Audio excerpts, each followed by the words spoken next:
Harry Potter is a film series that for many people in their 20s and 30s is a childhood memory steeped in nostalgia. Whilst I watched them as a child, I was never overly enamored by them. I didn't read the books and I probably saw half the films only once. I was more drawn to James Bond, Star Wars and superhero movies. That said, the reputation this series still holds is undeniable. Recently I rewatched the saga for the first time in over 10 years. Going into it, I have to admit I wasn't sure what I was going to think, or whether the films would even hold up to expectations, but what really surprised me was just how well they did. Today, I want to unpack why Harry Potter is so timeless, using this non-Potterhead rewatch as a lens. Hi, I'm Rory, welcome to my channel where we unpack all the weird and wonderful nonsense about TV and film. Let's get into it. It's safe to say that the cast in these films is absolutely incredible. Watching them back, it becomes even clearer how important casting is, and I've really liked watching the steady stream of esteemed British actors cropping up throughout the films. Starting with the main three, Daniel Radcliffe as Harry, Rupert Grint as Ron, and Emma Watson as Hermione. I think it'd be a disservice not to mention the casting directors, Janet Hutchinson, Jane Jenkins, and Susie Figgis. They clearly hit the jackpot. Sure, the performances are a little wooden in the first two films, but for me that just adds to the charm. By the third film, that you can notice a real jump in maturity as they have to deal with more complex emotions, and this only builds as the series progresses.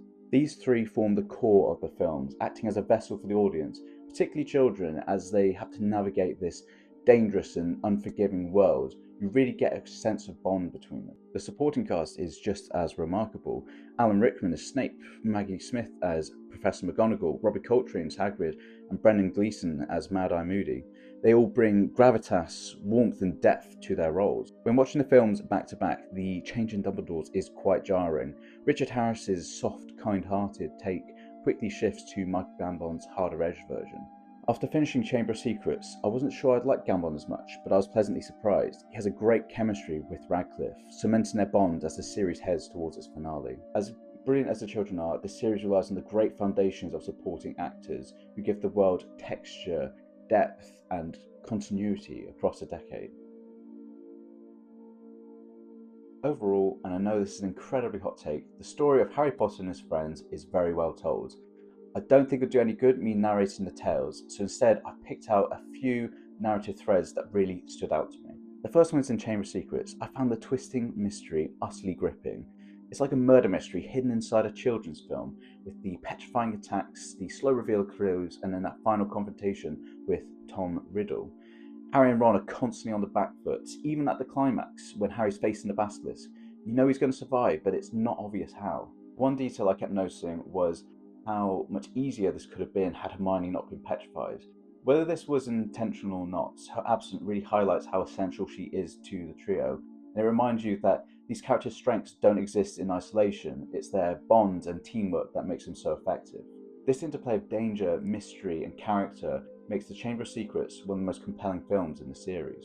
The second thread I found fascinating was the fall of the Ministry of Magic. Between Half-Blood Prince and the Deathly Hallows, the Ministry essentially falls into a fascist state. Propaganda, constant surveillance, and witch hunts against minorities. Harry and his allies are no longer just fighting Voldemort, they're under threat from the very people that they're trying to protect. It's a frightening yet intriguing extension to the story's danger. The standout sequence is when the trio enters the Ministry in disguise in order to retrieve a Horcrux. So much has changed in two films. Whilst the scenery is still the same, the blackness of the interior has taken on an entirely new weight. It grounds the magical world in something tangible. The danger isn't just fantastical, it's systemic. Even small details like the subplot where Dave Coach's wife is on trial for being Muggle-born reinforces the wider stakes. It's rare in Harry Potter for magic and politics to collide. It gives Deathly Hallows Part 1 more weight than just the standard good versus evil tale. By contrast, the Goblet of Fire leans on style over substance. It's visually impressive, but doesn't reveal much about the characters. If anything, it does them a disservice. Harry is the constant hero, Ron is jealous and bitter, and Hermione's stuck in this half-baked romance with this wizard that we have no reason to care about. The highlight is the introduction of Mad-Eye Moody, a fantastic addition to the series. But even this is undercut as he's revealed to be Barty Crouch Jr. in disguise. We never truly get to know the character, which is a shame. The Triwizard Tournament itself is fun, with dragons, mermaids and magical mazes, but it doesn't allow for much character development.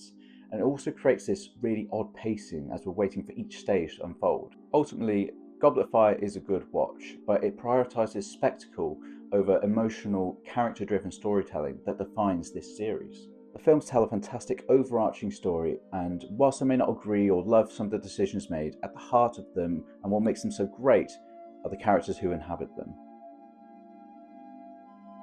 I think the best approach is to break down the main three arcs, then move on to some of my favourite side characters and work out which ones work and which one doesn't. Harry goes on a hero's journey. He's summoned from his life under the Dursley stairs to the magical world of Hogwarts, where he meets Hagrid and Dumbledore, as well as new friends like Ron and Hermione, and new enemies such as Malfoy. Harry slowly learns more about his past and about an evil wizard hell-bent on destroying him, but he overcomes this using everything he's learnt from his new allies and the path he's walked, returning to where he began, changed. Okay, it's not that simple. Across the series, Harry's journey stretches and bends, often forming smaller mini-heroes' journeys within the larger one itself. What really struck me on this most recent rewatch is how differently Harry starts and ends each film emotionally. In The Philosopher's Stone, and probably the most obvious one, he starts as an isolated boy, not knowing his place in the world, and ends as a wizard with a sense of belonging. And what's more, he doesn't defeat the villain using magical flourish or immense strength. He uses love, which is a key theme throughout these films. I really like the final line when Harry says, "I'm not going home." Not really. In The Order of the Phoenix and Half-Blood Prince, Harry starts the films dealing with grief, which he has to overcome and answer the call to action. Order of Phoenix, he has to form Dumbledore's army, and in The Half-Blood Prince, he needs to find out Professor Slughorn's secret about the Horcruxes. These are not reactions forced on him, they are choices. It marks the point in the films where Harry stops answering the call to action and begins to shape his own journey. Both films end by stripping someone very special to Harry, turning grief into forward motion instead of paralysis. Harry is a chosen one of many that cinema has given us. What sets him apart is the strength of the people that surround him. Ron is from a poor but deeply loving family, often framed as jealous or comic relief. His loyalty, street smarts, and cunning repeatedly shine. When it matters most, he will always choose friendship over insecurity. Hermione is academically gifted and socially awkward, but her intelligence and resourcefulness consistently saves the trio. She grows from overly sensitive to confident, proving herself to be both essential to the story and her team. Even if some of the nuance of the books is lost, the films captures their core personalities. Ron's loyalty and Hermione's intellect are never overshadowed, and their friendship to Harry drives the series. Snape and Dumbledore almost mirror each other in terms of both role and moral complexity. When we first meet them, they occupy opposite ends of the spectrum. Snape is hostile and intimidating, whilst Dumbledore projects warmth and safety. It's no wonder that the students distrust one and idolize the other. Snape, however, has one of the most compelling arcs throughout the entire series. He's a deeply unpleasant presence, openly cruel to students and seemingly only loyal to himself. Yet beneath that hostility is a man driven by guilt, grief, and an unshakable sense of duty. In that final reveal, in spite of his seeming betrayal, he's always been an ally to Dumbledore, and more importantly to Snape, Lily. And this extends to Harry. Whilst he's shown him no kindness throughout the films, that final moment between the two of them is the most emotionally charged throughout the entire series. Dumbledore, however, is kind and compassionate on the surface, but far more calculating beneath it. He openly admits to withholding information and knowingly putting Harry, and by extension Ron and Hermione, in danger. He may not commit acts as overtly questionable as Snape, but you could consider his calculated decisions to be more traumatic, as he is not acting on the whim of anyone except himself. Together, they represent very different kinds of moral ambiguity. One is shaped by obsession and regret, the other on strategy and foresight. Whilst we saw some fantastic character arcs, the one that didn't quite land for me was Draco Malfoy. Tom Felton does a great job as that snivelling bully, but in Half-Blood Prince, his story takes a very sudden turn to darkness that doesn't feel quite earned for me. He was definitely set up as an antagonistic brat, but it's quite a jarring change from film 5 to 6. It feels like his embrace of Voldemort was more flirted with than fully realised. Objectively, he should face serious consequences for letting Death Eaters into Hogwarts, yet at the end of the films, he and Harry share a knowing look at King's Cross as if they've been friends the entire time. The films could have gone one way or another, having fully commit to Voldemort or defect to defend Hogwarts. Either choice would have strengthened his arc. It's this forcing of characters to make hard decisions that makes them so compelling.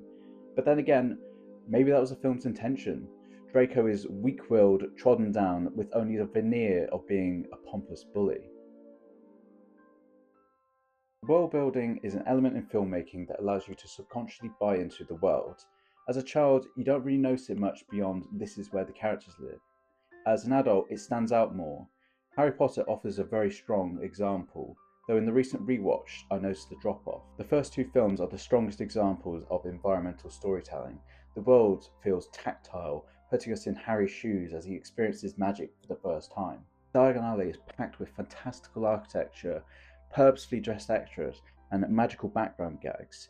It throws Harry and us in at the deep end, contrasting our dull world and lifting the curtain on the potential of magic. This attention to detail continues throughout the films. Trips to Hagrid's hut, stitched together from Glencoe, Scotland, and London-based sets, seamlessly maintain the illusion of a lived-in world. By the third film, however, the tactile quality begins to give way to CGI. Hogsmeade, whilst beautiful, lacks the density and whimsy of Diagon Alley. This trend continues into The Goblet of Fire and Order of Phoenix. As the stories widen beyond Hogwarts, the environments start to feel less lived in.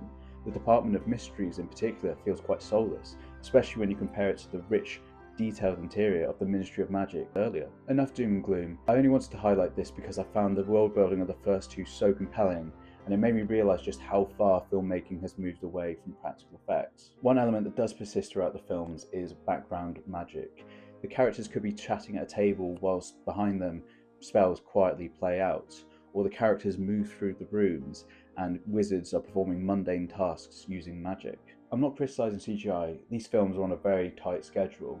It's just refreshing to see characters move through the world that feels textured and lived in. Having recently rewatched the films, I am genuinely curious to see what HBO would do. They have a reputation for good quality, long-form storytelling, and unlike Game of Thrones, they're not having to improvise the ending. There's a clear start and end. The showrunners have stated that the series will adhere much closer to the books, which I understand is very promising for certain fans. Many criticisms stem from what had to be left out of the films, but television has the advantage of time to cover all these elements. I haven't read the books, so I don't share the same apprehension as some fans do, but that doesn't mean I don't understand why people are so protective over it. Seeing something reinterpreted so soon can feel like a threat to your childhood memories. Whilst this isn't me, I do get it. I had my fears realised with the final Indiana Jones film, but there's no real point worrying about what may be until it's been released, or at least until we've seen a trailer. I'm going to trust the showrunners know what they're doing. Passion for an IP is understandable, abuse and racism towards the cast is not. At that point, criticism stops being about the work and starts tarnishing the fandom itself. I'm not a cynical person, but even I have to admit, I wasn't sure if I was going to enjoy these films on a rewatch after more than 10 years. After all, I was never overly enamoured by them growing up. Were they just for children or superfans? No. And that's the magic of this series. They're accessible to all who are willing to absorb themselves in a well-crafted world filled with compelling characters. Sure, some of the stories I enjoyed more than others, but every film had a few moments that really stayed with me. Unfortunately in the UK, Harry Potter has vanished from Netflix as of 2026, and I'm not really sure when I'm going to get to rewatch them again. It could be this Christmas, it could be 5 or 10 years. Either way, when they do come back, I know I'll be in for a fantastic ride. Anyway, what do you think? Has Harry Potter aged like fine wine? Can HBO pull off this series? Drop your thoughts below. Thanks for watching. Go well.